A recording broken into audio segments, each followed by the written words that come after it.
আপনি বলছেন যে 142-কে টাচ না করেই রেফারেন্ডামের আয়োজন করা যাবে। তো আমরা যে জুলাই সনদের মধ্যে সংবিধানের প্রস্তাবনায় কিছু পরিবর্তনের কথা বলছি, তো সেটা কি জুলাই সনদের অন্তর্ভুক্ত হলে সেখানে 142 টাচ হয়ে যাচ্ছে না? এখানে আমি ব্যারিস্টার সাহেব একটু শেকায়েত করি। প্রস্তাব করা আর সংবিধান অ্যামেন্ডেড হয়ে যাওয়া এক কথা নয়। তো সুতরাং যেহেতু আমরা প্রস্তাব করছি, কনস্টিটিউশন অ্যামেন্ডমেন্ট করে ফেলছি না, ভবিষ্যতে করব, এই জন্য 142 এখানে দরকার। তখন এক্সট্রা আর্গুমেন্ট হবে যে হোয়াট ইউ আর সেইং, আপনি যেটা ডাইরেক্টলি বলতে পাচ্ছেন না, এটা ইনডাইরেক্টলি বলছেন আর কি।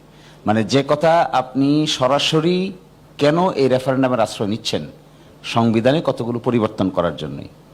এখন যদি এসে বলি আমরা যে প্রস্তাব নিচ্ছি, কিন্তু প্রস্তাবটা কি সেইখানে তো মেরিটে টাচ করতেছে। প্রস্তাব তো ভ্যাকুয়ামে নাই, প্রস্তাব তো আমরা জানি। প্রস্তাব একটু ইন্টারভিউ করি, তাহলে কি হবে? What cannot be done directly? আমরা জনগণের কাছে প্রস্তাব করছি যে সংবিধানের এই সমস্ত বিষয়গুলো, যেটা মৌলিক বিষয়গুলো টাচ করবে, সেগুলো পরিবর্তন করতে চাই। সেটা পরিবর্তন হয়নি তো যে আমাকে 142 দিতে হবে। জনগণ যখন এটার পক্ষে রায় দিবে যে আমরা এটা পরিবর্তন করব, সেটা কি পরিবর্তন করব ওই সমস্ত আর্টিকেলগুলো, তখন তো আমাকে আবার একটা রেফারেন্ডামে যেতে হবে 142 অনুসারে। আমি তো সেটা বলেই দিয়েছি আগে। এটাই তো বলছি আপনাকে। তাহলে তো কি হচ্ছে, প্রথম যে অপশনটা আমরা অ্যাপ্লাই করতেছি, এটার ভিতরে তো কনস্টিটিউশনের প্রস্তাবনা। আচ্ছা, আমি একটু তাহলে 142 অ্যাভয়েড করব কি করে? না, 142 তারপরে আবার হবে। শিশির মানে যখন কনস্টিটিউশনটা আমরা অ্যামেন্ডমেন্ট করে ফেলবো, তখন তো 142 তে যেতেই হবে, সেই লেজিটিমেসিটা ওখানে আসবে। এখন আমরা করছি প্রস্তাব, প্রস্তাবের জন্য একটা গণভোট হচ্ছে। গণভোটে জনগণ বলবে যে হ্যাঁ আপনারা এটা করবেন, করার পরে আমাকে আবার 142 অ্যাপ্লাই করতে হবে, বিকজ প্রিয়াম্বল সহ অন্যান্য আর্টিকেলগুলোর ক্ষেত্রে আমরা হাত দিচ্ছি। আচ্ছা, সেটা ক্লিয়ার। সেক্ষেত্রে আমি একটু ইন্টারজেক্ট করতে বাধ্য হচ্ছি টাইমের কারণে আর কি। আপনি ইন্টারফেয়ার করবেন না, এটা সলিউশন করেন। কি এই বিষয় সলিউশন তো আমি একা করতে না, না, এই যে জন্য আর কি একটু স্পেয়ার করেন। আর কোনো কোয়েশ্চেন আছে?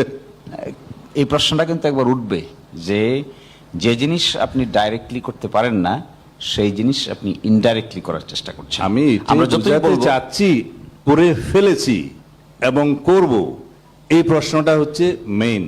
যেহেতু করার জন্য জনগণ অনুমোদন দিচ্ছে, করার পরে আবার 142 তে যেতে হবে, সেই মৌলিক বিষয়গুলো যেহেতু আমরা টাচ করছি। তাহলে তো এই প্রশ্ন দাঁড়াবে, এই শুধু করব এইটার উপর রেফারেন্ডাম নিতে চাচ্ছেন কেন? এক ধরনের জনগণ পক্ষে আছে কিনা এই সাংবিধানিক সংস্কারগুলোর পক্ষে, যেহেতু এটা একটা বাধ্যবাধকতা সৃষ্টি করবে, জনগণের রায় অনুসারে সেই পার্লামেন্টকে একটা বাধ্যবাধকতা সৃষ্টি করবে, সংসদ সদস্যগুলোকে বাধ্যবাধকতা সৃষ্টি করবে, যেহেতু আর্টিকেল 7 অনুসারে জনগণ ইজ মানে সুপ্রিম পাওয়ারফুল, মানে সুভারেন অথরিটির মালিক।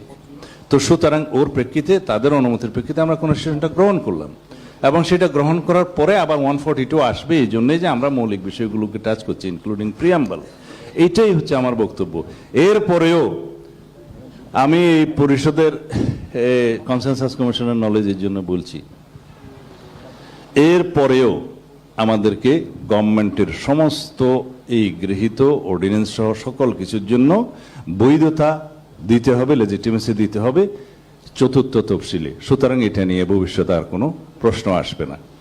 নাও I think you are satisfied. এরপরেও স্যাটিসফাইড না হলে এরপরে স্যাটিসফ্যাকশনে যাওয়া যাচ্ছে না, আজকে যাওয়া যাচ্ছে। Thank you very much.